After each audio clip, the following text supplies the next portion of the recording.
এই একটা দোকানে যে আজকের দিনটা পুরো নষ্ট হয়ে যাবে এটা আমি বুঝতেই পারিনি।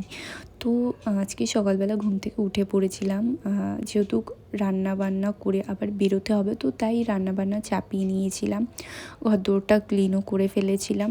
তো আজকে সরস্বতী পুজো, তাই বাড়িতে রান্না হবে রাইস আর আলুদম আমি করব। তো রান্নাবান্না করে রেডি হয়ে নিয়েছিলাম, একটু টেস্ট করে নিয়েছিলাম যেহেতু বাইরে গিয়ে খাওয়া দাওয়া করব।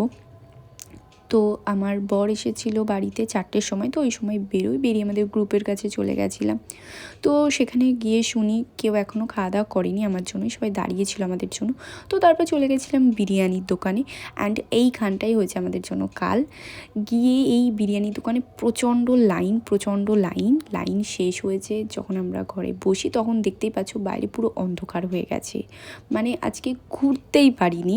তো মনটা তো খারাপ হয়ে গেছিলো আমার, আর এখানে মানভঞ্জন চলছিল। তো তারপরে বিরিয়ানি চলে এসেছিলো, অ্যান্ড আমার রিকোয়েস্টে যেহেতু কী করব, ঘুরতে পারিনি, একটু বেরিয়েছিলাম এদিক দিয়ে ওদিক থেকে, সেই ঘোরাটা কি আর হয়। তো ঘুরে টুরে চলে এসেছিলাম বাড়ি। সত্যি আজকের দিনটা মানে আমার খুব খারাপ লাগছিলো, এরকম খারাপ দিন জীবনে কখনো যায়নি। তো গাইস, ব্লগটা এই পর্যন্তই।